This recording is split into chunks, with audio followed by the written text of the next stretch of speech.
بسم اللہ الرحمن الرحیم۔ السلام علیکم تمام دیکھنے اور سننے والوں کو۔ آپ کا دوست ایک بار پھر آپ کی خدمت میں ایک نئی ویڈیو کے ساتھ حاضر ہے۔ امید ہے میری ویڈیو آپ کو پسند آئے گی۔ ویڈیو اینڈ تک دیکھیے، بہت فائدہ ہوگا۔ اگر ویڈیو پسند آئی تو لائک ضرور کرنا، شیئر بھی کرنا اور میرے چینل کو سبسکرائب بھی کرنا۔ اگر آپ نے میرے چینل کو سبسکرائب نہیں کیا تو میں کیا کر سکتا ہوں، لیکن آپ نے چینل کو ضرور سبسکرائب کرنا ہے۔ تو چلو شروع کرتے ہیں آج کی ویڈیو، جو کہ نماز کے مسائل کا انسائکلوپیڈیا، اس سے یہ ویڈیو مرتب کی گئی ہے جلد نمبر 1 سے۔ تو آج کی ویڈیو کا جو پہلا مسئلہ ہے وہ ہے آمین۔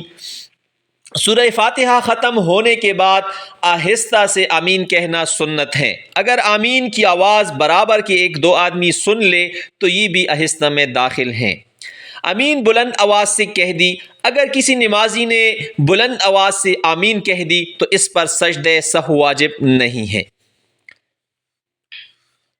آمین کہہ دی دوسرے سے دعا سن کر۔ اگر کسی شخص نے نماز کی حالت میں ساتھ میں جو دوسرا شخص ہے اس کے دعا مانگنے پر نماز کی حالت میں یہ پہلے والے شخص نے آمین کہہ دی تو آمین کہنے والی کی نماز فاسد ہو جائے گی۔ یعنی ساتھ والا اگر دعا مانگ رہا ہے تو آپ نے اس کے دعا پر آمین نہیں کہنا، اس سے آپ کی نماز خراب ہو سکتی ہے۔ اگلا جو ہے وہ ہے آمین کہہ دی دوسرے سے فاتحہ سن کر۔ ایک شخص ہے نماز کی حالت میں ہے، نماز پڑھ رہا ہے، دوسرا شخص ہے وہ سورۃ فاتحہ کی تلاوت کر رہا ہے، اور دوسرے شخص نے جب ولدضالین کہا تو یہ جو نماز کی حالت میں جو نمازی ہے اس نے آمین کہہ دی، تو یہ آمین کہنے والا جو ہے اس کی نماز فاسد یعنی خراب ہو جائے گی، تو اسے اس کے ولدضالین کہنے کے بعد آمین نہیں کہنا چاہیے۔ آمین کہنا امام اور تنہا نماز پڑھنے والے مرد اور عورت کے لیے سورہ فاتحہ کے ختم پر آہستہ سے آمین کہنا سنت ہے، اور اگر جماعت کی نماز میں بلند آواز سے قرات ہو رہی ہے تو سورہ فاتحہ کے ختم پر تمام مقتدیوں کے لیے آہستہ سے آمین کہنا سنت ہے۔ اور آمین آہستہ کہنے کی وجہ یہ ہے کہ آمین دعا ہے اور دعا آہستہ کہنا بہتر ہے، جیسا کہ قرآن میں اللہ تعالیٰ کا فرمان موجود ہے۔ آنکھ نماز کی حالت میں آنکھوں کو کھلا رکھے قصدن بند نہ کرے، بلکہ کھڑے ہونے کی حالت میں سجدہ کی مقام پر اور رکوع کی حالت میں پیروں کی پشت پر اور سجدوں میں ناک کے سرے پر اور بیٹھنے کی حالت میں رانوں پر نظر رکھے۔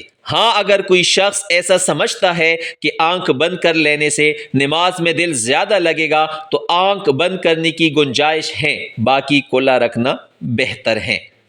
تو جب کھلا رکھنا بہتر ہے تو نماز کی دوران اپنی آنکھوں کو کھلا رکھیں۔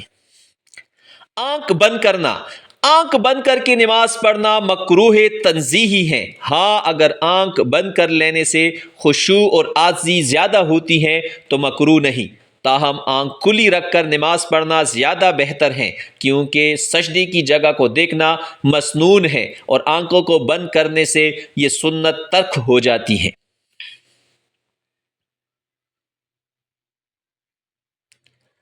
آنکھ کا آپریشن اگر آنکھ کے آپریشن کے بعد رکوع اور سجدہ کرنے میں آنکھوں میں بہت زیادہ تکلیف ہوتی ہے یا آنکھوں کو نقصان ہوتا ہے تو ایسی صورت میں بیٹھ کر نماز پڑھے اور رکوع اور سجدہ سر کے اشارے سے کرے اور سجدے کا اشارہ کرتے ہوئے سر رکوع کی نسبت زیادہ جھکائے۔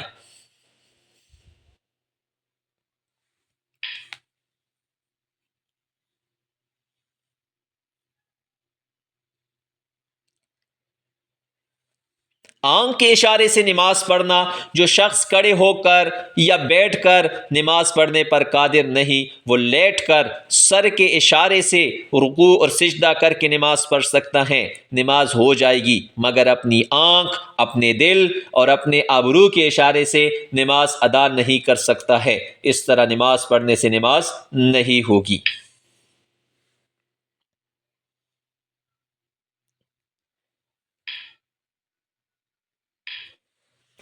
آنکھیں بند کر لینا، آنکھیں بند کر کے نماز پڑھنا مکروہ ہے۔ ہاں، کسی مصلحت کی وجہ سے آنکھیں بند کر کے نماز پڑھنا مکروہ نہیں۔ مثلا ایسی چیز کو دیکھنے سے آنکھیں بند کر لینا جو انسان کو سب کچھ بلا دے یا نماز سے غافل کر دے، تو آنکھیں بند کر کے نماز پڑھنا مکروہ نہیں ہوگا۔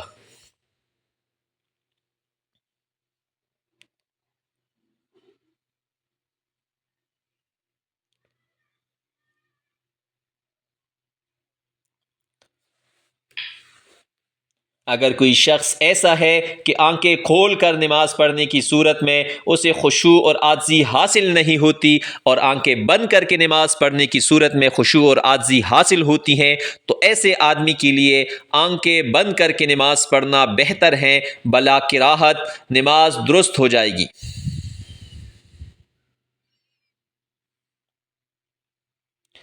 ویڈیو پسند آئی ہو تو کمنٹ سیکشن میں ضرور بتائیں۔